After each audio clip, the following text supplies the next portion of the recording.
Welcome to Go a Little Mad, a horror movie podcast. My name is Jason, and I love scary movies. I'm Briana, and I don't. And this week we watched Scream 2. A sequel I don't hate. Yeah. Yeah. I'd say that's my initial thoughts. It was fine. Yeah, it's a good movie. It's not going to win any awards or anything, but it's fun. And it's not scary. No.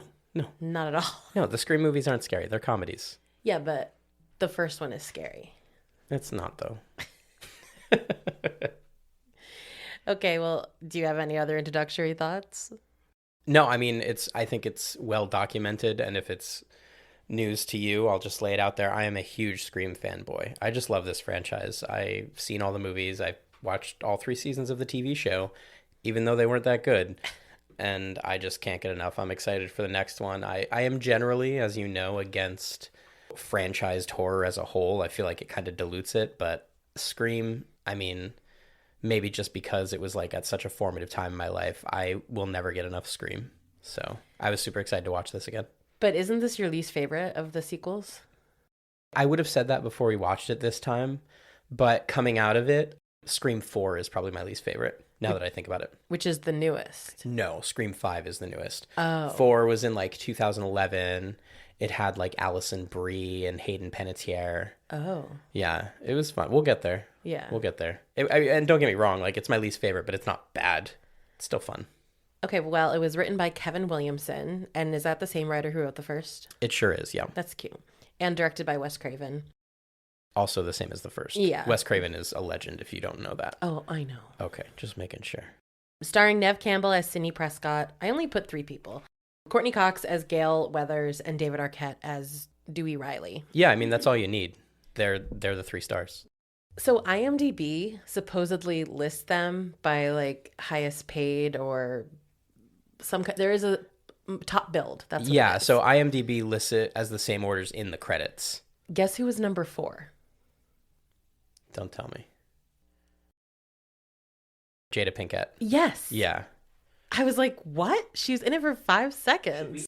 So I was surprised by that. I'm not surprised. My feelings on the Smiths are also well documented at this point. That's true. Yeah. Tell us what the Rotten Tomato score is. For this, 82% critical. Okay. 57% audience. I agree with the 57. No, so again, you're looking at Rotten Tomatoes all wrong. No. Those are both favorable scores. No, I know, but that's saying only 57% of audiences liked it. Yeah. And I get that because I thought it was fine. It's not outstanding. Right, but you liked it. Okay, yeah. I combine them. That's what I do. Yeah. Well, as we're watching this, I'm discovering just across the board lower than I would expect audience scores. Yeah. On Rotten Tomatoes every single time. And what I think it is, like, and this is just what I'm going to tell myself to defend my favorite genre, R.I.P. Alex. I think it's just people who don't like scary movies watch these movies and they go, oh, I didn't like that. And then they give it a bad review. That's my personal pet theory. I have nothing to back that up, but that's what I'm going to choose to believe. So I have never thought to review a movie or give it a score, anything like that. So do you think it's also just people putting on their like pretentious hat? Hold on. Do you mean outside the context of this podcast? Yeah, before this Okay. podcast. But like in an official way. I mean, this is official. I guess we're putting it out there. But do you think it's just people putting on their like pretentious hat and being like, well, it wasn't that good. It's no Midsummer. I mean, it's a way some people use to feel important. It's the same thing like Yelp. Yeah, where it's like, exactly. You're going to get a bad Yelp review. It's like, well, if that's what you need to make it feel like you're doing something, good for you, man. Yeah. And that's the same people I feel like write movie reviews, like outside of this podcast. Yeah. Well, no, I mean, outside of any broader context, like just going to like the film's page and writing a review, that's weird to me. Yeah. Unless you're like somebody who does that. Right. You know? Unless you're Roger or Ebert. Same person, Roger Ebert. Who was the other guy? Siskel. Gene Siskel. Oh, yeah. Siskel and Ebert. And then Roper after Siskel died. Forgot about him. R.I.P. What did you find for fun little facts? Yeah, I've got some good stuff. Music. There is one song that I don't know if you noticed has been used in both Scream films. It's got a very very distinct sound. You would, if I played it for you right now, you would be like, oh yeah, I recognize that. Is it orchestral or is it like No, lyrics? it is a song. It is okay, I don't know. Yeah, it's a song. It's called Red Right Hand by Nick Cave and the Bad Seeds. Oh, I think we talked about it in the first one because you've talked about Nick Cave. We probably did. Yeah, I absolutely love this song. Okay, he just played a little bit of it and I have no recollection of it, but it does sound Halloween-y. Yeah, so that's what I put here. You know, if you haven't heard the song or can't, listen to it right now, it's just a movie. It's a song that sounds like it belongs in a slasher movie. Mm-hmm. Like it has that vibe to it. But it wasn't just used in this one. I was, reading a couple articles that called it as integral to the series as Phone Calls and Ghostface. Oh. So the song itself was off Nick Cave and the Bad Seeds' 8th studio album, Let Love In. They're from Australia. It was released in 1994. The original was used in the first, in Scream, 1996, and then Scream 2, 1997, and then Scream 3, which for some reason I didn't write down what year it came out here.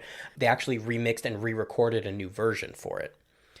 Then it was not in Scream 4, and it was right back in Scream 5. Oh.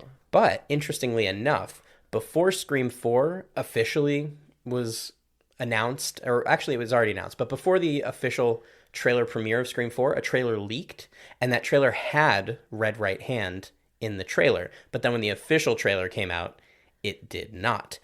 Interestingly enough, the same year that Scream 4 came out, 2011, a remastered version of the song was released by Nick Cave and the Bad Seeds. So given that, most people think it was like a rights issue. They probably just didn't want to pony up for, Harvey Weinstein was just too cheap to pay for the song for Scream 4. Like a new song, a new version of it. Exactly. And that's, the worst thing you can say about Harvey Weinstein is he was cheap. Absolutely. Worst thing.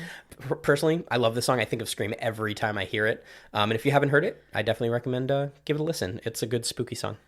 So. Well, in theory, if you've seen these movies, you've heard it, but I can't remember. Wild to me. Absolutely wild to me. It's because I'm watching from a place of fear, so I can only take in so much. So in the beginning, there's a little television scene. You see Cotton Weary on a show called Current Edition, which you pointed out the name of. You thought that was like so cheesy. The host of that show is played by Kevin Williamson. Oh. Kevin Williamson is the writer of Scream, Scream 2, not Scream 3, but Scream 4. But what about Scream 5? I don't believe so. Yes, not Scream 5. Oh, wow. I just had to confirm that. Which, it was still pretty good anyway. It was really good. Anyhow, Kevin Williamson has done other things too that you may have heard of. He wrote other 90s horror staples like The Faculty and I Know What You Did Last Summer. And 2005 Wes Craven movie, personal favorite of mine, Cursed. It's a funny movie. It's along the same vein as Scream, where it's not like, straight up horror. But outside of that, he's also created some TV shows. Did you run across this in any of your... No? Kevin Williamson, he created The Vampire Diaries. Oh. Yeah, great long-running TV show. And one other TV show that is going to absolutely blow your mind from the late 90s. Give it a guess. Buffy. Dawson's Creek. Oh. He's got this whole collection, and then Dawson's Creek. Absolutely love it. And speaking of Dawson's Creek, great cameo by Josh Jackson in the opening scene of this movie, or one of the opening scenes, and then you never see him again. No. You really feel like he's going to be a character in the movie, and then he's just never there again. Yeah, I thought about that when I was writing my notes. I was like, oh, we never saw him again. Okay, that was just a cameo, I guess. So speaking of cameos, Sarah Michelle Gellar has a small role in this film. Yeah. This actually, I believe, came out the same year as I Know What You Did Last Summer. Yeah, I have a whole thing about the overworking of every single person in this movie. Yeah, this was a big year for her as a Scream queen. But in the scene where she dies, at the beginning of that scene, she's on the phone with a girl before the killer calls. I can tell by the way you're smiling, you know who the girl on the other end of the line was. Yeah. Who was it? Selma Blair. Yeah, it's her best friend, Selma Blair. We love Selma Blair in this house. Yes. So I knew that you'd be happy about that. Well, I read it was before they did, it was like just before they did Cruel Intentions. They weren't, I don't think they were really even friends yet at that point. Maybe they didn't even know each other really. So it would be ironic if that were the case. Because they're besties IRL now, if you didn't know. And lastly, and as usual with this podcast, spoiler alert right up top, we're not going to wait till the end to talk about the end. Okay. One of the killers in this movie is played by Timothy Olyphant. I'm sorry. Are you kidding? I thought it was Barry Watson the whole time. Is that not a person? Barry Watson, I believe, is the oldest brother on Seventh Heaven. Yeah. Not him. No, I have Barry written the entire time in my notes because they don't say his name until the end. You kept calling him Barry while we were watching it. Yeah. And I assumed that was his character's name on The Office. The episode he was in of The Office. Oh, no. I can't remember what his name was. I think it was Joel. No. No. Danny. Yeah, Danny. See, I thought you were saying Barry. I thought that was his name. I don't know. It's not Barry Watson. Are you sure? I'm 100% sure. I even screamed Barry and was proud of myself for even remembering Barry Watson exists because I never have found him attractive and never ever watched Seventh Heaven. This is incredible. No, I mean, Do they look alike? Not really. In the 90s? Kind of. No. I can't believe this. Do we have to stop recording right now? I'll just have to edit. I'll call him by his name in the movie, which is Mickey, I think. Yes. Again, they say it once at the end, pretty much, and never again. They say it several times, but it's fun. So anyway, Mickey is played by Timothy Olyphant, okay, who looks pretty crazy. That dude's got a crazy look. According to an interview Jamie Kennedy gave a few years later, they were considering a few other people for that role, and the name that he provided for other actors they were considering was Tobey Maguire. Ew. Can you picture Tobey Maguire in this role? As far as I can tell, it wasn't even close to him being cast. It was just a name that was thrown out there. But I just found that idea of Tobey Maguire playing this psychopath so fascinating that I just wanted to share it because that's incredible, right? It's impossible. I would watch that movie. I would watch that movie 100 times over. I don't think he could do it. Oh, he could do it. Tobey Maguire, you bite your tongue. You don't disrespect Tobey Maguire. I guess if you can do an upside down kiss, you can do anything, right? Yeah, usually she will. She'll let you. All right, but that is what I've got. Okay, so our touch points. Yeah. None. I don't remember this one amongst the other 12 screams, so. I saw this in the theater. I was 10 years old. That's inappropriate and illegal. I was in Florida. My Uncle Jose took me. Oh, so, okay, you had a parental guardian. Yes. Well, I was 10. I couldn't get into an R-rated. I was 10 and I looked 6. Those of you that have known me, I've always had a bit of a baby face, especially before I grew a beard. And so when I was 20, I looked 14. You didn't have the beard at 10? I did not have the beard at 10. Okay. No, that came in around 12. But yeah, I was 10. My Uncle Jose took me. It was December. I remember that we were visiting Florida for December. And then I looked up and that is when the movie came out. So thankfully, my memory did not betray me there. I think it's honestly the first scary movie I remember seeing in the theater. Oh. I don't know how. I don't even remember really the first time I saw the first Scream. I saw it when I was young. I obviously saw it before this one. I saw this in the theater as a 10-year-old. Were you scared? I was a little scared in the beginning because it starts off with somebody getting fucking murdered in a movie theater. Oh, yeah. But, my Uncle Jose, we called him Huzzy because we were white and, we didn't know how to talk. So he was my Uncle Huzzy. He was, he's kind of a burly man. I felt he would protect me. Oh, good. Yeah. Speaking of the release date, one little flesh wound that I have, Titanic changed its release date. That's how successful the first Scream was, that it didn't even want to compete on the same release date as Scream 2. Jimmy Cameron knows his shit. Yeah. Yeah. So wait, how far back did Titanic go? I don't know. I have no more details. I can't remember. Well, because that's interesting because typically movies that are released in January, February are just throwaway movies. That is a time of the calendar where most movies are just we don't want to put it up against anything big. We don't care. We're just going to release it here. So maybe they went a week earlier or just a week later, but they didn't want the same release date. Yeah, they went a week later. So this came out December 12th, 1997, and Titanic came out December 19th, 1997. Makes you wonder if Titanic didn't come out and take all that box office, could Scream 2 have hit $1 billion? No. I'm going to say yes. And you can't prove otherwise. Well, like you, inappropriate in a theater at 10, I was inappropriate in a theater at the age of 11 seeing Titanic. So I saw that in the theater too. Yeah.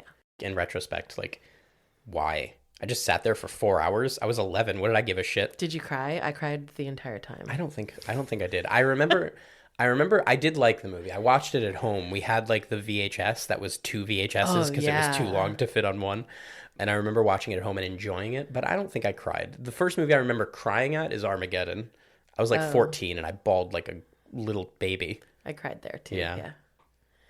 Let's talk a movie that I didn't cry in. Scream 2. This was apparently supposed to be called Scary Sequel, but since the original movie's title was changed from Scary Movie to Scream, Kevin Williamson changed it to the sequel to Scream, but then producers changed it to Scream 2. Yeah, there was also talk of it being called Scream Again or Scream Louder. That's funny. Yeah. I like Scream Louder. I like Scream Again. And what would the third one be called? Scream Againer? Scream Again Again. Scream Again More? More screaming. Honestly, endless. Yeah. Stupid production is just like, no, just put a 2 at the end. I mean, if there's anything that I feel like, movie executives are really good at, it's underestimating the general public, where it's like, you can't call it Scream Again because people won't know it's the second. You have to put a number in there. Yeah. And we're all just treated like fucking idiots. But I mean, we are, so it's fine. Yeah. We begin with interesting music. I don't remember anything about it, but I remember being like, this is weird music. I'm pretty sure it was Red Right Hand. Okay. I could be wrong. And a theater. It's the premiere of Stab. Gail Weathers' book has been turned into a movie, and they're making a spectacle out of actual murders, which is cool. Jada Pinkett Smith and Omar Epps are in line to get tickets for the movie. Jada doesn't like horror, and they're having a heated discussion about how Black people are represented in horror movies. I was floored that these two were on a date, implying that they are in the general same age group. Yeah, you were like, is that Jada Pinkett Smith? And I pointed out Omar Epps, and you're like, they're the same age? They are 2 years apart, maybe 3 years. And I think this is just my own ignorance because, like, Jada, I haven't seen her in a lot of movies, but I know she's, like, in the Matrix movies, which came out in the late 90s. And I didn't know Omar Epps until House, which was in the later 2000s. So I'm like... I think House came out in, like, 2003 or 2004. Really? Yeah. Okay, whatever. In my brain, these are separate time periods where they simply can't coexist together. And yet here they are on a date And in also, 1997. Was Omar Epps in O? No, that's Sean Patrick Thomas. I thought they were both in it. Maybe. I only remember No, Sean it's Patrick Mekhi Thomas. Pfeiffer. Oh, yeah, it is Mekhi Mekhi Pfeiffer. I am so racist. I am very sorry to just everyone. I mean, it's a movie you saw once. I know. 20 years ago. But I will say, just going back to the whole Stab movie thing. Yeah. Best fake movie franchise ever. It's actually a recurring gag. So Scream 3 takes place on the set of the next Stab movie. Shut up. And Scream 4 actually has just a very meta opening involving the Stab movies that I won't spoil for you because I'll either make you watch it sometime or we'll get to it for the podcast. But it's just incorporated so well into that movie. And then Scream 5, the newest one that just came out this year, well, I guess spoiler alert, whatever, the killers meet each other on like a subreddit about the Stab movies. Oh. So the Stab movie being introduced here it's like kind of like a fun thing, but it actually is like a backbone of the franchise moving Canon. forward. Yeah. Like, it becomes very important. It's awesome. I want them to make the Stab movies. I would watch them. That's so funny. As people go into the theater, they're handed ghost face costumes. Walking into the theater, everyone is like running amok and wearing the ghost face costumes. Immediately, no. Immediately, goodbye. We're leaving. You were floored. You were like, this is my literal nightmare. I can't describe the ghost face because of like the way that I first saw Scream and how I was just like very not wanting to see it and very afraid. I don't ever want to see that mask. I don't want to see people in it and see people IRL. Absolutely not. Oh, and they're in the audience with quote unquote fake knives. I don't know that they're fake. No, we're leaving. So here's the thing that bothers me about this, though. Like I said, the Stab movies become a big part of the franchise moving forward. But this is the premiere of the very first Stab movie. Yeah. How are there this many people this obsessed with it already? Well, I mean, and like the theater has gone all out with lights and props for this. Like, Yeah. It's a huge to-do. I guess maybe they're close enough to where it took place. I bet it's not too far away. It is actually. So I don't know if they ever explicitly mention it in the movie. I feel like they kind of mention it once. But the original takes place in Woodsboro, California. And the college that Sydney goes to is in Ohio. So they are in Ohio. Okay. I mean, the book was like a huge Yeah. thing, And also, and- I guess I didn't think about the fact that they probably got nothing better to do in Ohio. Yeah, of course, naturally. Sorry, Ohio. I've been there a bunch. I love you, but nah. I know that it's over the top on purpose because that's how Scream kind of rolls. But this is also like, I feel like maybe a statement of like making a joke about true horrible events. Absolutely. And that's before its time. Think about now and the way people are with true crime. Netflix's whole business model revolves around true crime now. Exactly. Yeah. So many podcasts about it. And maybe it all kind of started out just with intrigue. Like, I want to learn about this and I want to, this is an unsolved mystery, which is also an actual show. And so it probably started out nice enough. But the way it is now, people are so crazy about the conspiracy theories and they almost want it to happen. Like, recently with, I can't remember the girl's last name, but Gabby. The one who it was the boyfriend. Oh, Patillo? Something like that. Yeah. Yeah.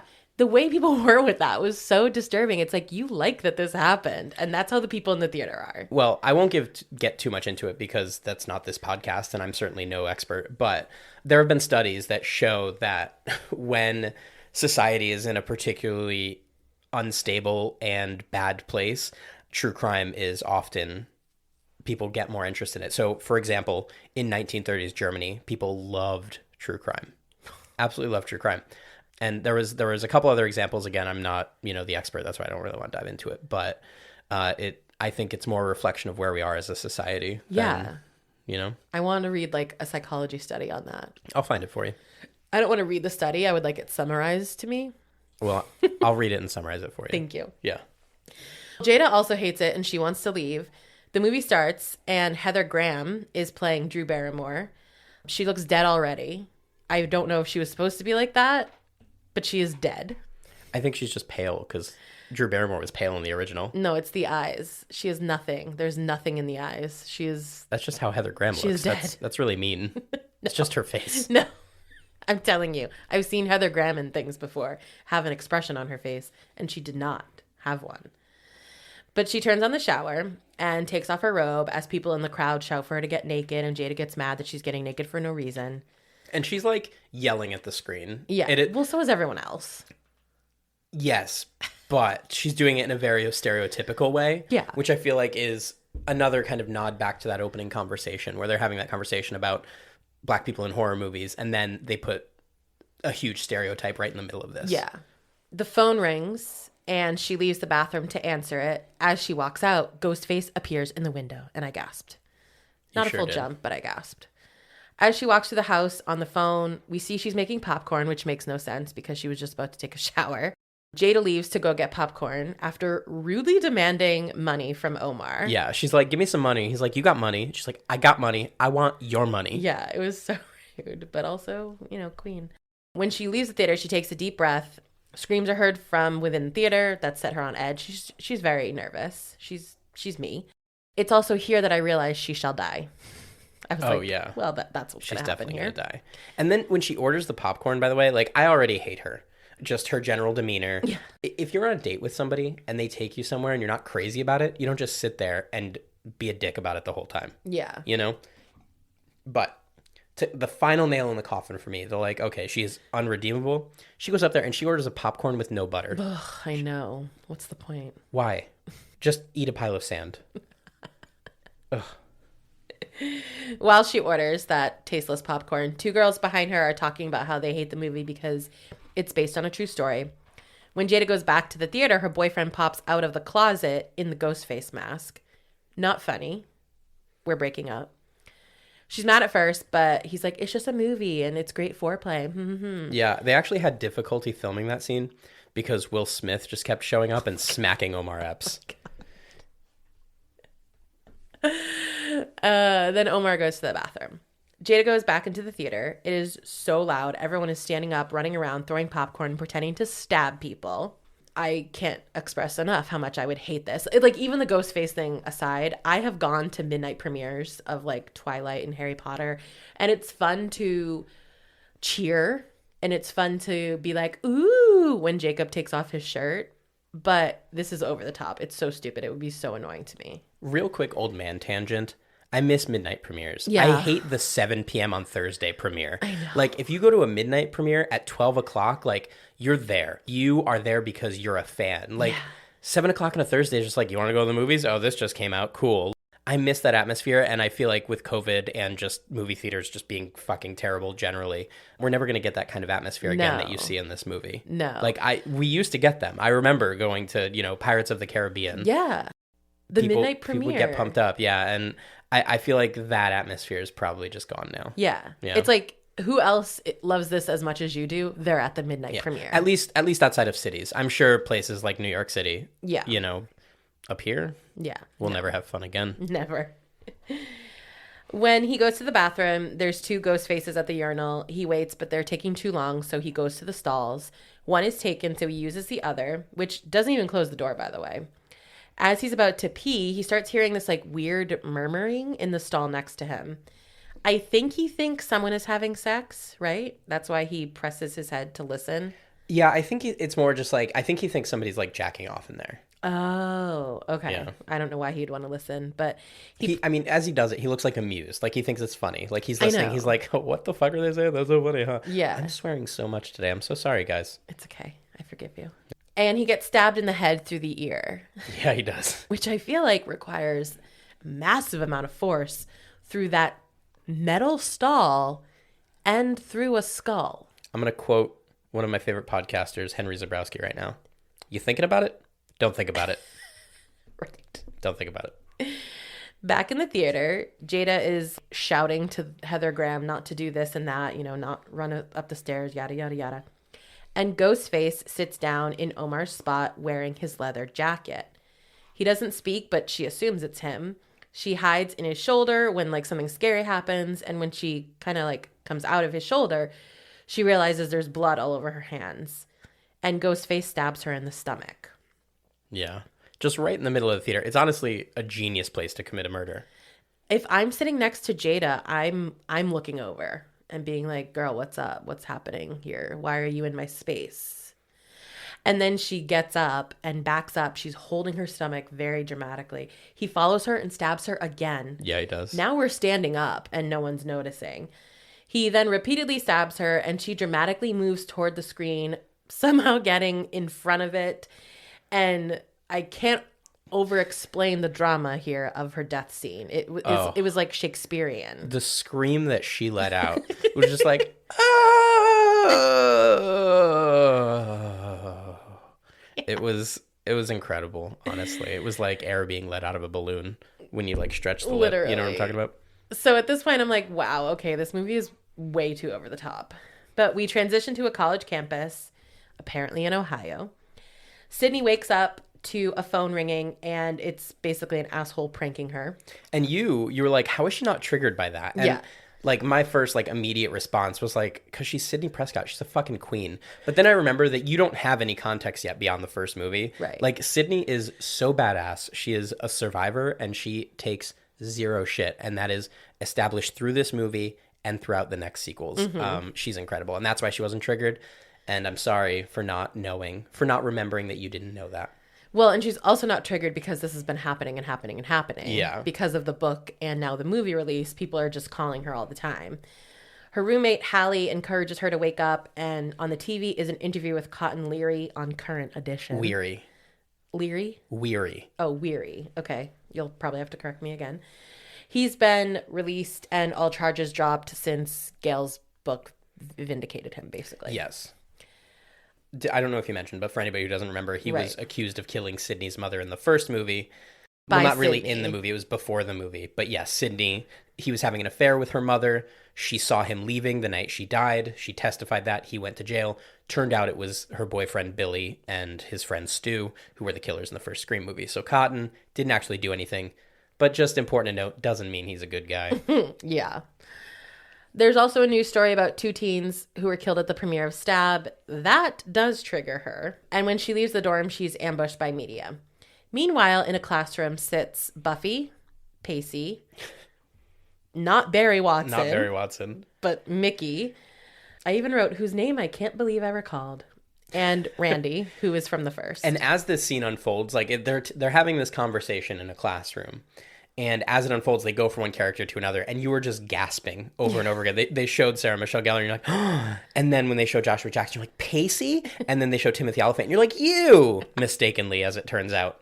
You weren't excited to see Jamie Kennedy, probably because he was in the first one. I forgot. I didn't even know who he was. Yeah. Forgot he was even in the first one because I didn't recognize him in the first one as Jamie Kennedy. His look in this movie was peak 1997. Yeah. Like with those sideburns, with that little fuzz on his chin. If I could have pulled that off at 10 years old, I absolutely would have. I thought Jamie Kennedy was the coolest person in the world when I saw this movie. You know who he looks like? Seth Green in Buffy. I could see it. Same vibes. I could see it, yeah. He's cooler, though. But they're in like a media class, and they're having a very quintessential portrayal of college where the students are fully engaged and leading the conversation. Yeah, so I'm sorry, I feel like I keep stopping our progress throughout the story here, but I did want to ask, as somebody who didn't go to college, that's not real, right? Oh. I feel like that's every movie that displays like upper middle class white people in college. Yeah. It's all these students having deep philosophical conversations while the instructor is just up there like, yes. Yeah, appreciating what he has created. Yeah. Yeah, no. That's not real, right? No, Thank God. It's the same as high school where a teacher asks a question and, I'll answer. And then if it's an analysis of something, maybe another student who had a different perception would say their piece and that's it. And then we move on to the next question. Maybe it's like different in like film school or something. Like if you're listening to this and you've had one of these experiences in college, let us know immediately. I am dying to hear about it. Well, they're discussing the news story, the fact that 2 teens were killed at the premiere of Stab, and does that mean that they were influenced by the original Ghostface? Do we have a copycat? Is the movie responsible for that? Another point where this movie is ahead of its time, this was pre-Columbine, and it was Columbine where we all started blaming the media and the music and the video games for all of the troubled teen issues. They turn the conversation toward sequels. So they start talking about how, sequels are never better than the original, which is another Scream classic meta conversation. Oddly enough, it's Mickey who mentions that sequels can, in fact, be better. And he's naming off sequels that he thinks are better. As we know later in the film, when we find out he's the killer, this is because he's making his own sequel right now. Exactly. He believes this because he's saying, I'm about to make a sequel that's better than the original. Yeah. That was something I appreciated that I had noted when I was watching it, because when I looked back on it, I was like, oh, that's fun. Yeah. I love that. At the end of the conversation, he says that Godfather 2 is better than the original, and they're all just like, yeah, they agree. Yeah, so they named a bunch of examples, and, you could feel one way or the other about the other examples, but Godfather 2 is critically the best. So he does kind of win that argument, but I'm still going to say he's wrong. Sequels being better than the originals are the exception. They are not, it's not common at all. Yeah, for sure. Yeah. Sydney arrives in the doorway to talk to Randy. They go outside since class is over and she's nervous about what's happening, but he's wanting to just ignore it. Jerry O'Connell comes up. Derek.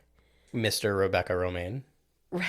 He's Sydney's boyfriend. He kisses Sydney and he says he's been looking for her. He's been worried about her. Randy is jealous because he wants Sydney. And I'm looking at Derek. He is extremely preppy. He has to be bad. But I know already that we have had the bad boyfriend, so it can't be that again. Could it, though? For all the making fun of and self-awareness that the Scream franchise is known for, I could not believe this fact when I learned it. Do you know what I'm going to tell you? No, go ahead. Okay. Originally, Derek was supposed to be one of the killers. Yes. It was only changed because the script was leaked. Yes. That's insane. Why would they do that? Yeah, they actually did a bunch of anti-leaking measures, too. They would get pages that were, dyed specially, so they couldn't be photocopied. Mm-hmm. They would only get, a certain chunk at the time, and, they didn't even know the ending until, they shot it. Yeah. They really took a lot of... Because this was, early internet, when it wasn't easy for anybody to do things, but if you knew what you were doing, it was easy for you to do something. It's so much harder to steal a script now, but it's easier to upload that script. Back then, most people couldn't upload it, but if you knew how to get it, it was so easy. Yeah. That's what I was thinking, too. I was like, this is 1997. I didn't think things were spreading online like that, but... Exactly. We were all just hanging out in AOL chat rooms, but there were people, on the actual internet. Yeah. Doing real things. Yeah. Gail comes in with bad eyebrows and cherry red hair, but at least a significantly better haircut. She's there to film about the deaths. Roseanne's sister, is her name Diane? Debbie. Debbie Salt. Roseanne's sister, interrupts to introduce herself. Did you notice before she comes around to introduce herself, you see her walk by behind them? No. And as she walks by, she gives a real wicked side eye to Courtney Cox. Watching that, knowing she's one of the other killer. Yeah. Spoilers. Huge tell. I was like, oh my God, how did I not see that before? It's crazy. I'm going to make you watch it after we're done here, and you're going to be like, how did I miss that? Okay, I like that. She introduced herself to Gail. She's a super fan, basically. She writes for the local paper. She admires Gail in the book. She kind of tries to interview her, but Gail just blows her off. The chief of police, I guess, is holding a press conference, and Gail just takes over the whole thing. She's so fucking rude. She's a piece of shit character. Yeah. I hate Gail Weathers. She never redeems herself. Even when she quote-unquote redeems herself, she's trash, and I hate her. Well, I was going to ask, does she ever later? Because I feel like she does in each movie so far. I mean, she has her moments. She gets better in each movie, but I still hate her. Honestly, I also like that, sometimes people just are who they are. They can still have good moments, but they can still be assholes overall. Yeah.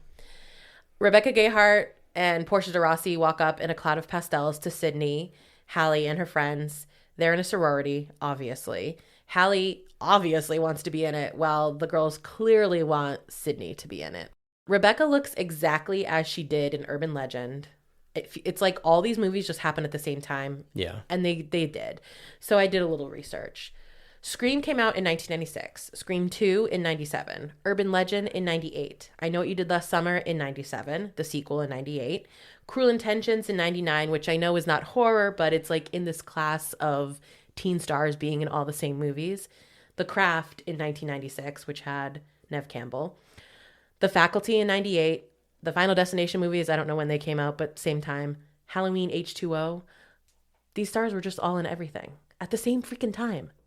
And each one of those movies is an absolute banger. Yes. This is a time. Do you guys even understand, children who are listening, Gen Zers? Do you get it?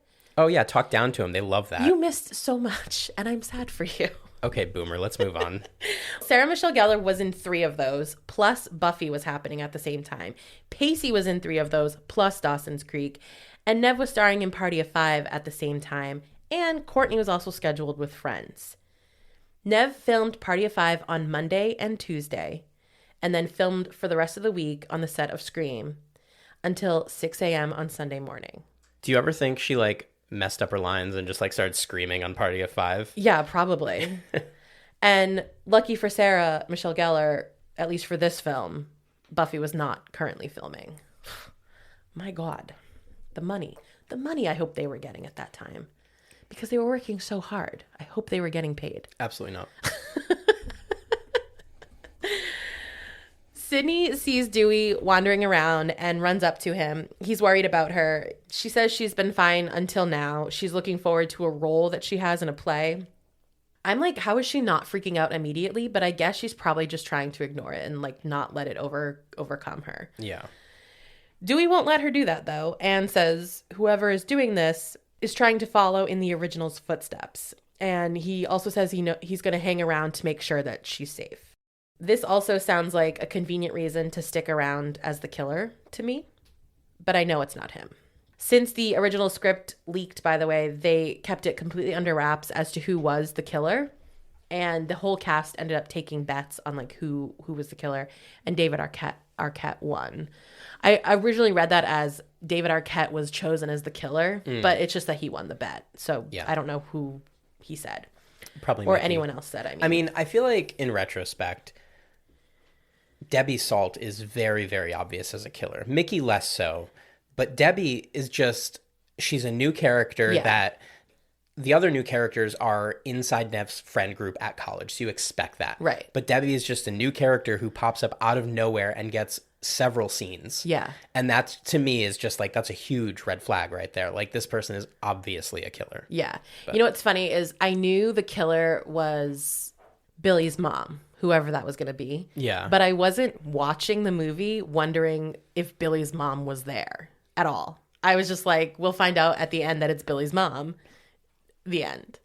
I wasn't looking at the cast and being well, who in this cast is Billy's mom? It didn't come until I said that I figured it out. I wasn't thinking that way at all. And that, again, I think speaks to you being a Scream newbie, because like the fun of these movies, like Yeah. they wouldn't just pull a character from outside to be the killer. Like the fun of these movies is watching it, figuring out who the killer is. Well, that's the whole point of any whodunit movie. Why wasn't I watching it with that outlook? I don't know. Because you felt like you already knew, so you didn't have to think about I guess, it. yeah.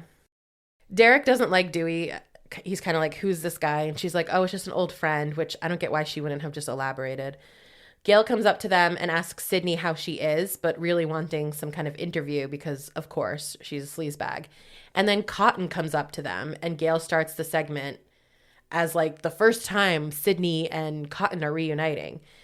Cotton is played by, what's his name? Liev Schreiber. Yes, an established actor. And he is terrible.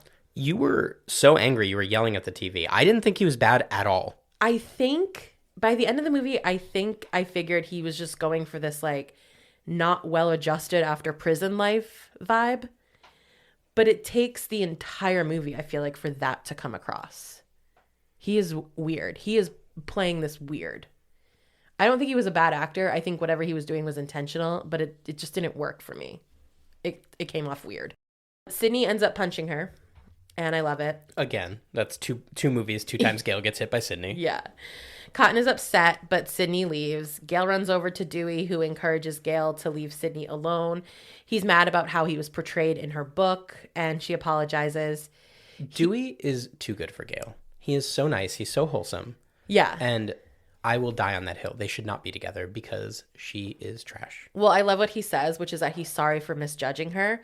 And at first you think he's like accepting the apology, but really he's saying, I'm sorry for misjudging you as a good person, and you're not. Yeah. That's great. Yeah. Later that night at a sorority party, Rebecca and Portia are thrilled that Sydney is there, despite the fact that she is not on their level of pastel and cheerfulness. Sydney doesn't care at all to be recruited. At another house, Sarah Michelle Gellar, who is Cece, is on a phone with a friend, Selma Blair. She gets another phone call. And so she puts her friend on hold. The other phone call is a man. She thinks it's Ted, who I guess is like her boyfriend. We have no Not context. boyfriend. Like there's a conversation with Selma where he's like, he only calls you when he's drunk and wants to fuck. Oh, So I could barely hear what she was saying. I don't think Ted would appreciate being called her boyfriend. Right, yeah, he doesn't want the label. Yeah. And he's talking weird, so she assumes that he's very drunk. So she switches back to Selma and she's like, well, it's Ted, he's really drunk, so I'll call you back. Going back to quote unquote Ted, it eventually comes out that it isn't Ted. And for some reason, she tells him that she's alone in this giant house. Because she's acting as the sober sister, which is the one who goes to pick people up if they need help.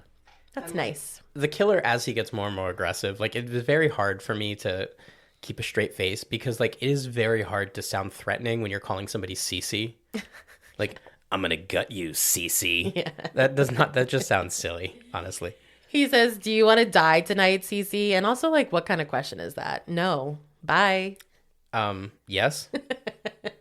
Have you ever met a millennial? And she hangs up for another call. It's Selma again, and she tells her that some freak is trying to scare her. Then there's noises in the house. And as she keeps talking to Selma, she hears more noises and decides to go outside. But only a couple of steps out the door, the cordless phone doesn't work well. Selma does get out to tell her, like, hey, call campus security. So she tries that. They can't hear her either, causing her to go back into the house. And when she goes back inside, another sorority sister surprises her in the house, apparently having been there the whole time. She's been waiting on a call. So when the phone rings again, she takes the phone, but it's the killer pretending to be Ted.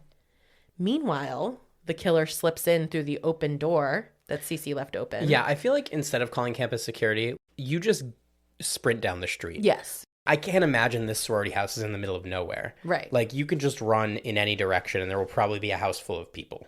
The party that's across the street. Well, I don't think it's across the street because they wouldn't need a sober driver if it were across the street. I know, but they also run over to the house, so it must be close enough. That's true. That's a great point. Cece takes the phone and the killer says, don't you wish it was Ted? Don't forget to set the alarm. So she sets the alarm and then walks around all scared. It's worth noting that the girl that handed her the phone as she was leaving said, don't forget to set the alarm. Oh. So him saying that to her was like an indicator, like, I heard what she just said. I'm in the house. Oh, that's scary. Yeah. I just thought it was because he had just saw the alarm when he came in. No. By the way, Sarah, true professional optical scream queen, and she has the best scare face. I've seen it a million times in Buffy. It's like so wide-eyed, doe-faced. She always looks so scared. She sneaks around the house, and there's a large open door, which she quickly closes like she's expecting something to be there, but there's nothing.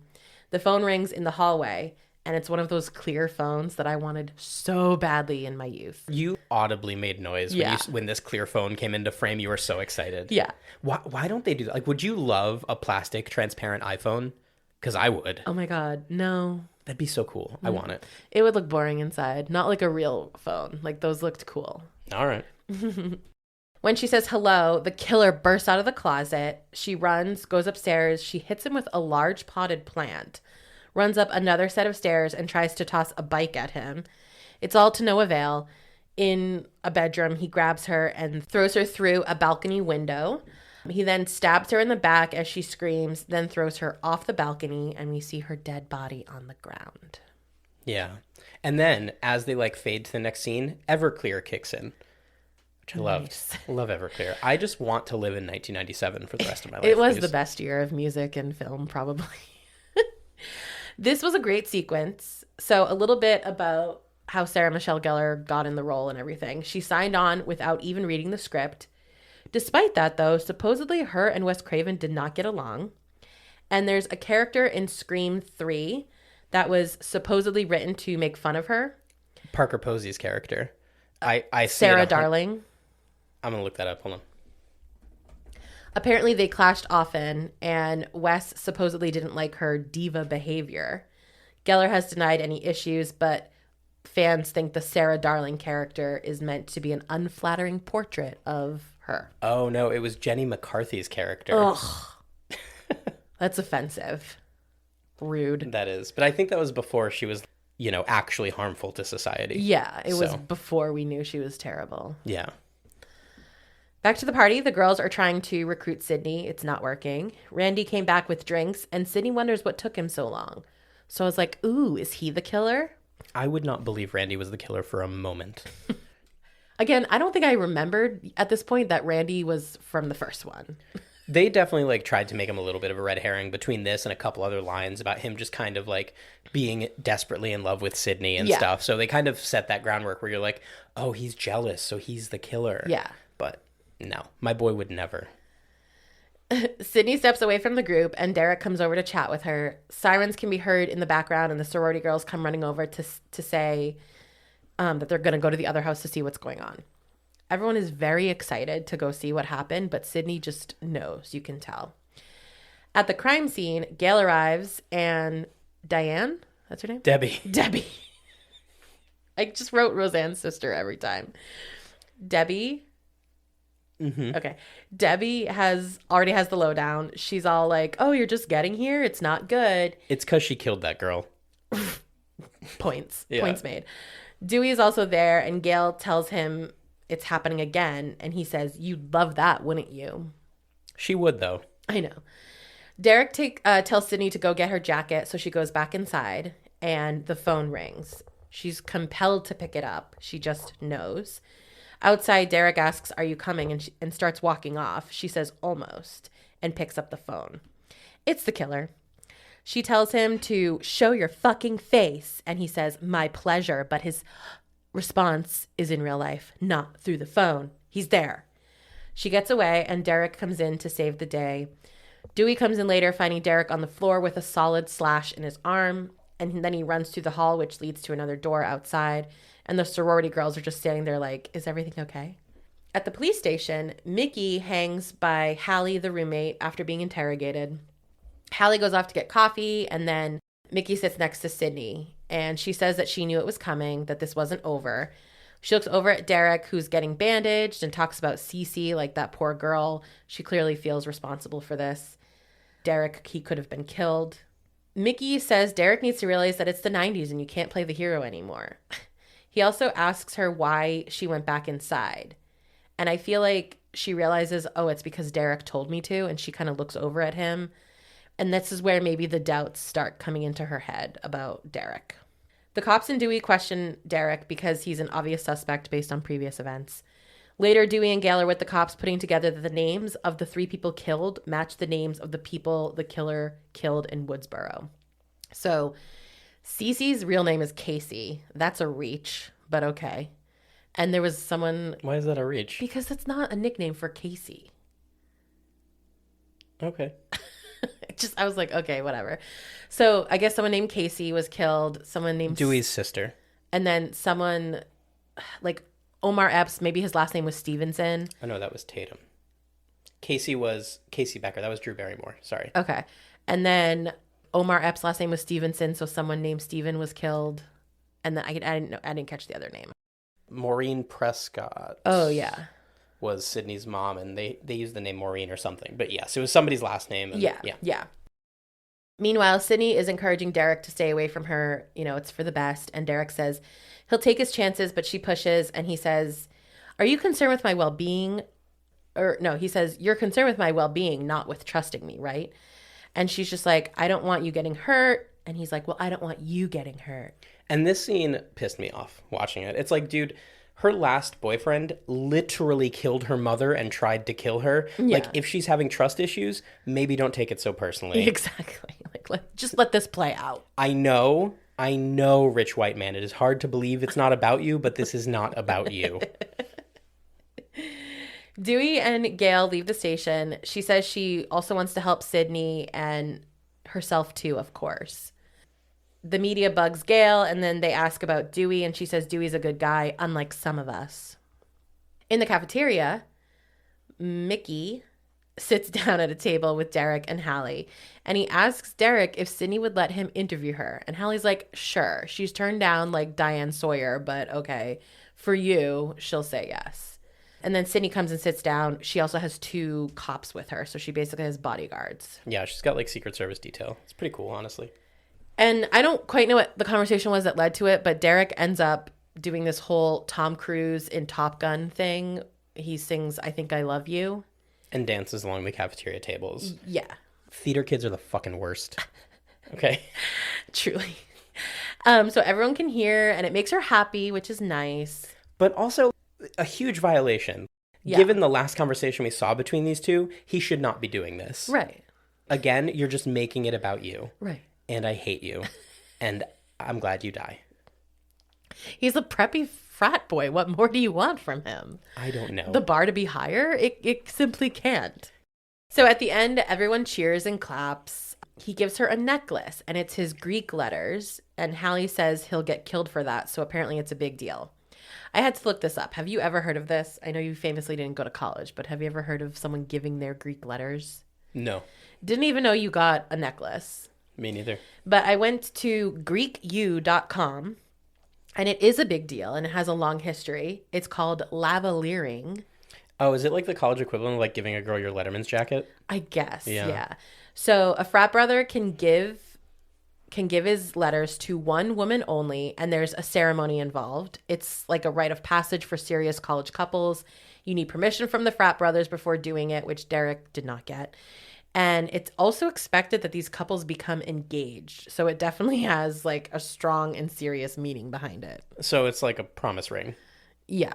A promise necklace. Right. Yeah. And then the scene ends with them kissing. Next, we see Tori Spelling being interviewed on TV. She played Sydney in Stab. And you were like in awe. You're like, Tori Spelling. Oh my God. Randy is pissed that he got Joe Nobody to play him.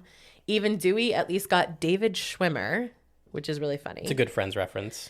And the show provides a clip from the movie. It's Luke Wilson who played Billy. And it's the scene where Sydney and Billy were talking at high school in the hallway about their mothers. So the funny thing about this scene is, like I mentioned earlier, in the first movie, Sydney's mom had been murdered. And Billy is talking to her like, well, when my mom ran off, trying to like relate to her, and Sydney's like, yeah, but my mom died, your mom is still alive, she's still out there somewhere. So like they're both gone, but it's not the same. Which is a bit of foreshadowing, obviously. Yeah. But at this point you were like, now I think it might be Sydney's mom. When they literally just made it a point to be like, she's dead, well, and you're like, I think it's her. Maybe it was seeing Tori Spelling and I got into a very soap opera mindset. I don't know. But I was like, maybe she was never actually dead. And I don't know. They can do that in Scream 3. Randy starts talking about like the rules of sequels, which is similar to what he did in the first one, like the rules of a scary movie. So number one, the body count is always bigger. Is that true in this? In this one, yes. In the first one, counting Maureen Prescott, you had 8. And in this one, you have 10. Ah, okay. Number 2, the death scenes are more elaborate. And number 3, something about the sequel has to be made into a franchise, but whatever he's saying gets cut off by Dewey. Wes Craven created Scream 2 to deliberately be extreme with regard to the death scenes. Because of the original Scream, he was forced by the ratings board to make edits to the kills. So to avoid this, he went over the top. And he figured if I submit this over the top thing that sure, if they let me, cool, but it's not what I'm looking for, I'll be able to pull things back and it will still be acceptable to me. Shockingly, they had no notes. Well, and that's why the body count is higher in the sequel, because you always get a lot more leeway. Because in the first movie, you're like, we don't know how people are going to respond to this. Right. But then when you're making a sequel, obviously people already liked the first one, so it's like, we'll just give them more of the same. Yeah. I didn't find it to be like more brutal, I guess. I don't know. I thought the Drew Barrymore kill was like the most brutal. Yeah, the opening kill of the first Scream is probably the most brutal of the whole series for me personally. Yeah. Randy suggests Gail could be the killer because she's an opportunist and could be planning her next book. Dewey says, couldn't be her. And Randy says, well, if not, then she's a target. Gail's cameraman tries to quit for the second time. I just didn't note when he tried to quit the first time. Yeah. He said in the first one, actually, that he made a really good reference. He's like, I thought I was just going to report the news. I wasn't trying to shoot another Faces of Death, which I just wanted to mention because I'm sure you don't know what Faces of Death is. No. Because it was a boy thing. They were real, but it was like an urban legend, basically. And it was just like videos of people dying. Like, ew. Yeah, but not like, not like getting murdered, but like, sort of like the stuff you'd see on Ridiculousness, but without a happy ending. Oh my God. And it was kind of like this thing that like boys like talked about, you know what I mean? Where it was like, oh, have you heard of Faces of Death? Like, yeah, I've heard of Faces of Death. And I just really appreciated that reference. Oh my God, I hate it. Yeah. That's a good reference though. So he's been reading her book and he knows how her previous cameraman dies. So now he's like, I'm all set. In the campus theater, Sydney is talking to her professor/director and she's trying to quit. He tells her that she's a fighter, that this is her major, and she needs to push through it. She's playing Cassandra in Cassandra, which I'd never heard of. But it's basically a role about a woman who saw it all coming, the wars, the murder. She knew her fate. It seemed to be about the Trojan War, Yeah. just based on like the couple scenes they showed. Yeah. And obviously attempting to be symbolic of like what's happening. Yes. They start going through the third act. So they're on the stage. The cast is dressed in these brown robes and scary masks. You know what? Actually, I want to take one step backwards because before this, she's talking to the director and she's like trying to quit. Yeah. She's like, I don't want to do this. And he like, I'm sorry, I forgot to mention this earlier. He like pushes her so hard. And I am just furious about this again, in the same way that I'm mad at Jerry O'Connell. This girl has just gone through so much and she doesn't want to do a play. Maybe your fucking college in Ohio production is not the most important thing in the world. Yeah. This guy is so pretentious. Yeah. If you mattered, you wouldn't be here. So don't act like this is some art that you'll never get back if Sidney Campbell doesn't do your play. Yeah. And he even says that thing that's like, use the pain in your art. Oh, God. I just hate him so much. I just had to get that off my chest. So they start going through the third act. The cast is dressed in brown robes, scary masks. The set is made of stones, and she rises up as Cassandra. One cast member is attached to like a sun, literally like the sun, and it comes down from above. And the spooky people start attacking her. And, in the scripted chaos, she sees Ghostface, so like as one of the people. And she ends up freaking out. It all stops. And that's when she realizes it was never actually Ghostface. Now, I actually thought it could have been. And I thought, wow, that's brilliant. But it wasn't. She runs off backstage.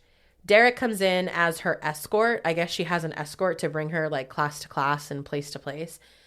But he's not the one who's scheduled to be that. And she's like, well, what happened to the person that was? And he gives some excuse. Sydney doesn't really trust that, though, obviously. So she just says, I need to be alone. And he's like, well, I guess I'm supposed to be understanding. And he leaves.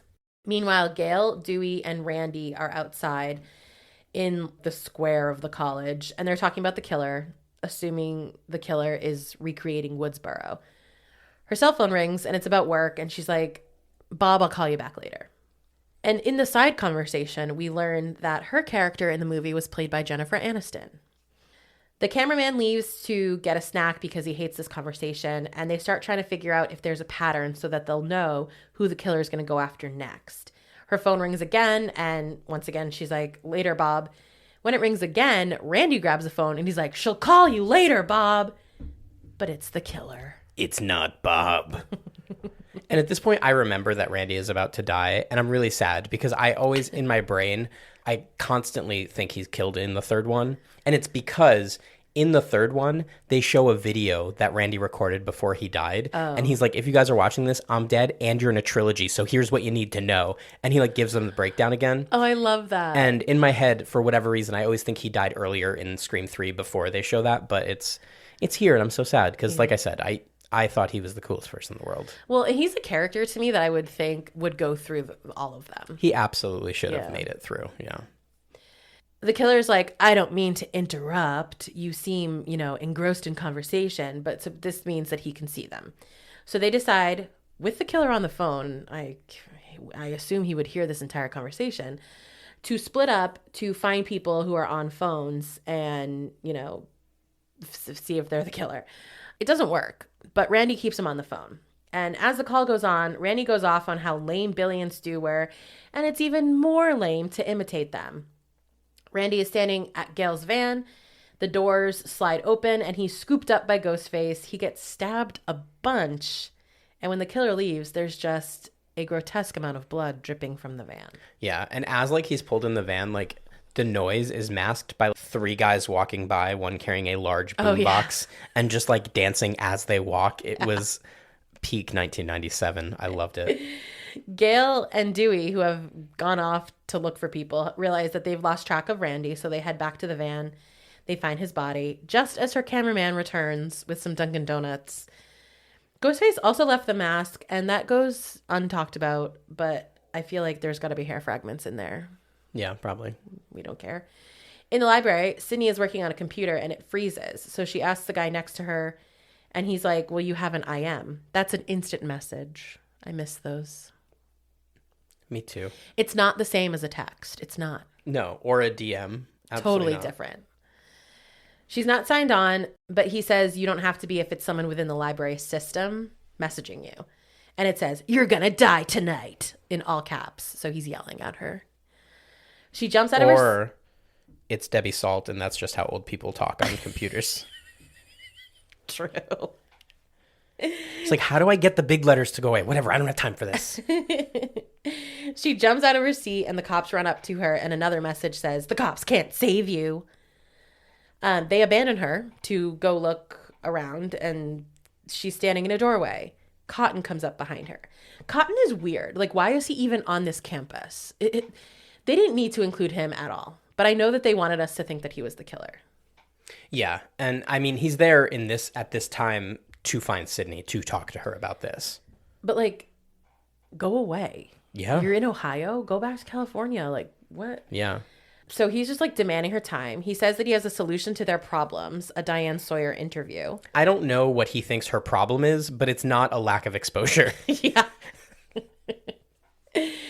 She doesn't want to do that, and he tries to force her. He's very aggressive and domineering, standing over her, and she's stepping away from him, stepping downstairs because they're in a stairwell hallway. She runs past him, runs off, but he grabs her arm.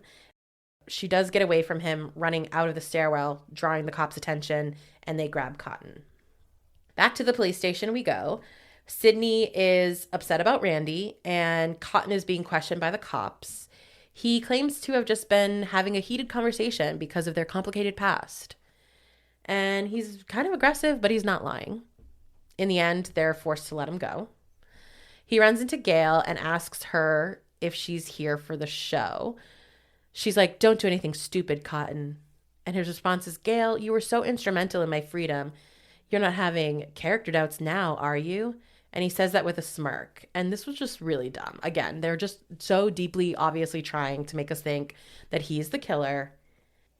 I hate it. Dewey arranges for Sydney to be taken somewhere safe, and Hallie declares that she's going to go with her. She is instructed to go pack her stuff and that the campus is like in lockdown. And if I'm Nev Campbell, I'm like, no, you don't have to come with me. Right? Like, are we sure? Have we seen anything to make us think it can't be the roommate to this point? I don't think we have. Right. I'm sorry. I'm going alone. Or as soon as I realize this is all going down again, I steal a cop's gun and shoot myself. Because I'm not just going to keep going through this cycle for the rest of my fucking life. I think the third time, I'd be like, we're done here. Yeah. I'm getting off the ride now. Thank you so much. I also have in my notes somewhere, I don't know if I missed it here, but they have talked multiple times about the killer, and they have specifically said he or she. And I feel like they didn't do that in the first one. I just feel like they purposely did that in this one so that we would consider the idea of a female killer. Yeah, for sure. Leaving the station, Gail is ambushed again by media until Cotton comes out. They switch their attention toward him. He calls Gail over for a photo, but she walks away, bumping into Debbie. Okay. Dina, Diana, whatever your name is. That's a Jersey Shore reference. She's very pushy, and Gail tells her to give it a rest. Her cameraman quits again, but for real this time. Dewey comes over, and she admits that she feels really bad, and she wants to find this fucker. He picks up the footage the cameraman left behind, and she realizes that if the killer is really relishing and watching every moment, then he'd be on the tapes. I mean, I guess so. Okay, we can go with that. Dewey and Gail go to the college to look for a video archive room, and I just feel like they could have gone to the police station for this, but okay. The rooms are locked, but they find an open classroom with a TV and a VCR, and it's one of those huge amphitheater-type classrooms, which is important. They have like a cute moment of banging heads while leaning down at the same time and brushing hands. They pop in a tape and fast forward a bunch. Their argument from the beginning is on the tape, and she's like, "You're cute when you're angry," and he's like, "I was being rude." And she apologizes, and they kiss. No, you weren't. She deserved it. Yeah. She's a monster. Agreed. You're too good for her, Dewey. Their kiss turns into a hot and heavy makeout sesh, interrupted by another TV that begins playing other footage, and it cuts to them right now in this moment. The video is coming from inside the room. They look up into like the AV room at the top of the amphitheater classroom, and there's the killer. Dewey dashes up there and conveniently finds no one. Then the killer appears behind Gail. I mean, wow, this guy he can teleport. It's incredible. Or there's two of them. Dewey falls down the stairs while Gail fights off the killer and runs. She runs down the halls, and of course, all the rooms are locked. One is open, though. It's the radio station. And within this space are many other rooms. So the scene is very maze-like. I can't really follow where she's walking. Yeah, it's my favorite scene in the movie. So, like, all of the walls are, like, padded with acoustic foam. Yeah. It is very disorienting. Like, you can't get a good feel of the layout from the room because the shot is just in front of Gail as she navigates through each turn and, like, moves around one corner right as the killer moves around her corner. Yeah. It's so well shot. Like, even watching it, knowing the outcome, my heart was racing because it's just such a tense scene. It's fantastic. She goes into one room, and to hide, she closes the door. She's in like the radio station room, like where they record or whatever, do the radio. The studio? Record? The studio, that's the word. Yeah. The studio. That's always an open window, right? So it's just, that's where she's hiding against a wide, clear, open window. And because it's a recording studio, it is soundproof. Yeah. And Dewey comes in and he's calling and calling for her, but she doesn't hear him. But the killer does.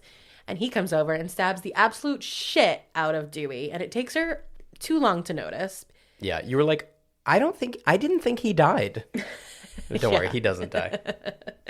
But she does end up seeing it. It's very dramatic on Courtney Cox's part. Ghostface comes for Gail next. She knocks down a large metal shelving unit to block the door. And then he goes around to the glass window and starts throwing chairs to break it, to no avail. She crouches down in fear, and then he's gone. Or they're gone. Outside the dorm, Derek is waiting for Sydney to come out with her bags. When she arrives, Hallie comes shortly thereafter.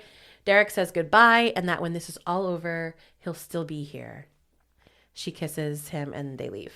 Maybe it's just because I disliked him so much, but like the look on her face was like, maybe if I kiss him, he'll just let me leave. Yeah. Like, I need to go. As they drive away, someone runs through the background and then Derek is attacked. It's several people, though, so it's not Ghostface. It's his fraternity brothers because he gave up his letters.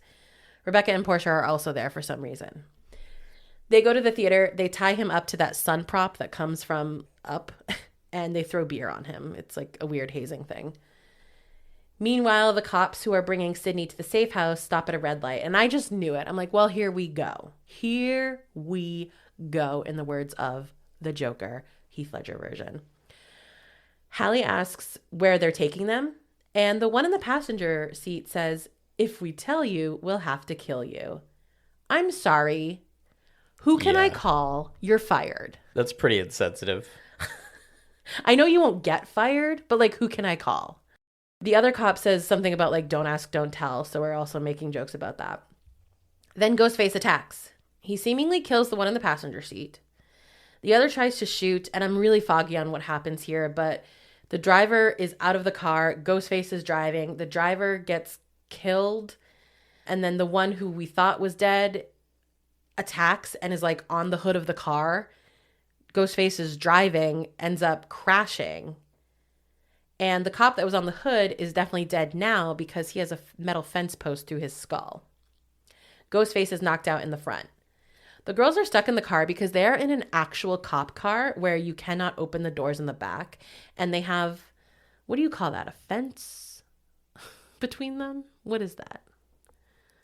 I couldn't think of a word. I wrote gate. I also Barrier? knew that was wrong. Barrier? You know, the metal thing between the front and the back in a cop car. Barrier. Yeah. So they're stuck. Sydney's like, okay, well, this metal pole that's going all the way through this man's head and the car into the back seat, we can somehow use that to break the barrier. And they do. She crawls out into the front seat, but the passenger door is also jammed for no reason. And so she has to crawl over Ghostface, which she does. I hate this scene because they both crawl. Like when they're trying to get out of the car, they're trying to do it gracefully. Yeah. I would just slide out and hit my head on the pavement. I don't care. I got to get out of there. I would just take the knife and slash him. He has a knife. That's a good point. Just stick it in his heart. Yeah. Or her heart. Yeah. It seems like Sydney also wants to take off the mask. And as she's doing that, she ends up honking the horn. So that spooks her and she just gets out. She tries to open the door from the outside. It doesn't open because all the fucking doors are jammed for no reason. So Hallie also has to do the same route, and they do it. So they're both free, and they start running. Sydney is like, I can't run anymore. I have to know who it is. And Hallie's like, please do not go back. But she does, only to find that Ghostface isn't in the car. I have so many problems with this because they did not run far, okay? They are not far from this car. So in that time, Ghostface woke up, silently got out of the car, and then runs around the block to sneak up on Hallie and then kill her, which is what happens next. Two things here. One, he doesn't run around the block because there are barriers between where they are and the sidewalk. So he probably gets out of the car, walks around the front of the car, and then walks up the side to come around behind them, or crawls.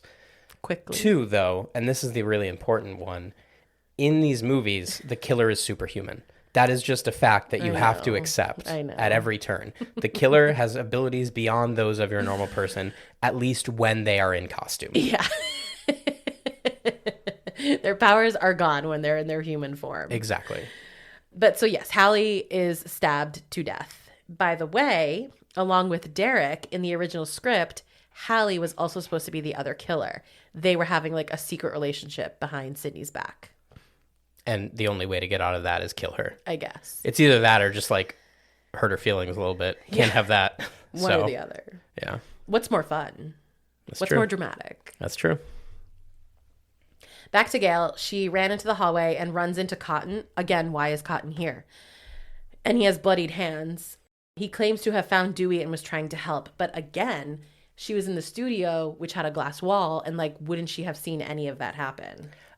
And Cotton is an absolute douchebag, But you do have to feel for a guy at this point who's just like in the wrong place at the wrong time again. And is about to get another murder he didn't commit pinned on him. Has literal blood on his hands. And this is definitely the kind of thing too where like if we're not watching this, if we're like the general public, it's like, well, the first time like, okay, he was wrongly accused, but the second time you're like, why are you in that position again? Like you must be murdering people. You must be doing the murders. Gail runs out of the building right into Roseanne's sister, grabs her phone to call the police. So at this point, I had paused it. Yeah. And I had done this a couple times before this. And I said, do you have any thoughts on who the killer is? You said, Roseanne's daughter. And I said... I've never seen Roseanne. That's Roseanne's sister.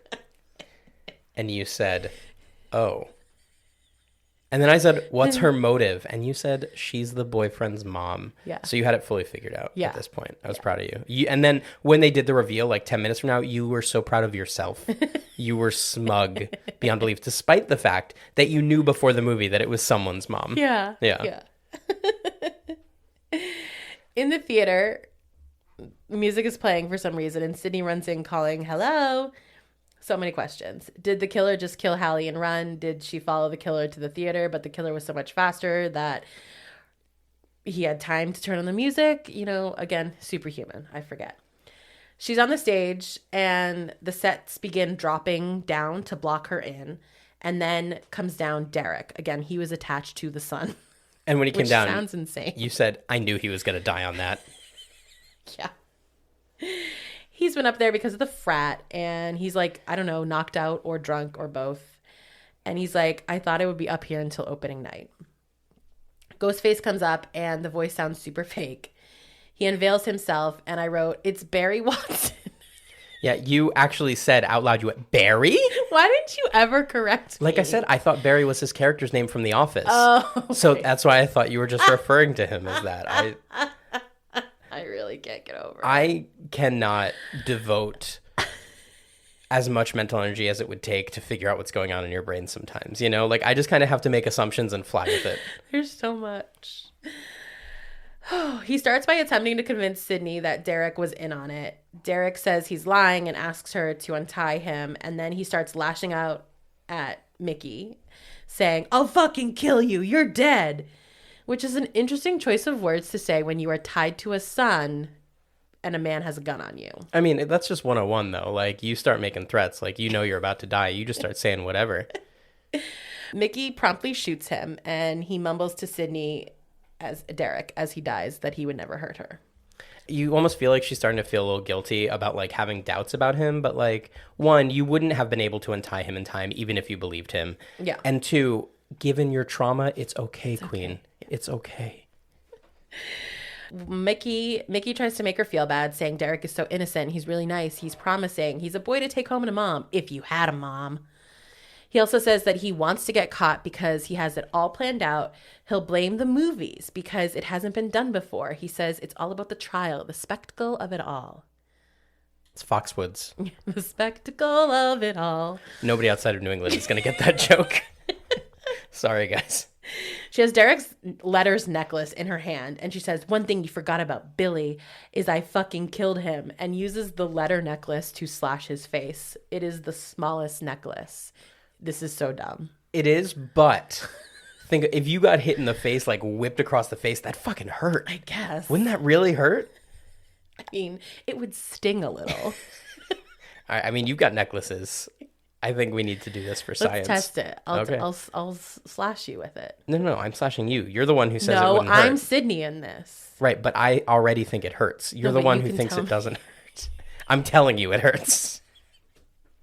They go back and forth, kind of like trying to get out and whatever. Derek goes back up by who? I don't know. Gail comes in from the backstage, but behind her is Roseanne's sister with a gun. Sydney recognizes her immediately as Billy's mom, and Gail is confused because she's like, what? I've seen pictures. Sydney says she's 60 pounds lighter and a whole lot of work done. Mickey says something about being excited for the trial, and Debbie? Yes. Debbie? Good job. It only took you to the very end of the movie. Debbie's like, oh, sweetie, there won't be a trial, and shoots him. Gail also gets shot, like, trying to run away. and she falls into the orchestra pit. Which is like filled with smoke for some reason. Yeah, for the drama. Yeah. Okay, isn't it weird that she would kill someone who essentially represents her son? She claims she found him and he like just needed to be guided. So she like literally mothered him to becoming a serial killer, and is also mad at the fact that people make comments about her as a mother of a serial killer. You're clearly able to make it happen. You've done it twice now. Hey, you thinking about it? Don't think about it. She says her motive is good old-fashioned revenge. You killed my son and now I'm going to kill you. But like, again, no. Sydney didn't just randomly kill your son. He went on a killing spree, a campaign to torture and ultimately kill Sydney. I think it's okay that she killed him. Yes, but he went on that spree because of her whore mother, so she must pay. Who is also already dead. Yes. So isn't the cycle done here? Aren't we good? You thinking about it? Don't think about it. The plan, I think, is to shoot Sydney and frame it as Sydney having done it all, but not before Mickey got one shot in on her. This is when she goes off about everyone blaming her, like blaming the family and blaming the mother, even though her family was ruined by an affair with Sydney's mother. Sydney tricks her by saying, "Isn't Mickey supposed to be dead?" and then hits her with a bottle and runs backstage. And then with an axe, Sydney makes like lights fall, and she's using these controls to, I don't really know what she's doing. Yeah. Every year, a serial killer's mother is harmed by falling stage sets. You can help with as little as 30 cents a day. She's letting down all the props and lights, all the things that are stereotypically weighted by sandbags just off stage. So when you cut those ropes, they no longer have the weight holding them up, and they just come crashing down. Okay. Yeah. Instead of just running off the stage, she's trying to like climb around it. And again, there's like stones that all tumble on top of her. Yeah, I get the feeling these stones aren't actual stone, but they're heavy enough. There's something that like isn't enjoyable, but it's not gonna bash her skull in. Right. Yeah. It maybe will like knock her out. Maybe. Disorient her. Stall her. So when that happens, it goes quiet and Sydney walks around with her loud ass shoes. So everyone fucking knows where she is, by the way.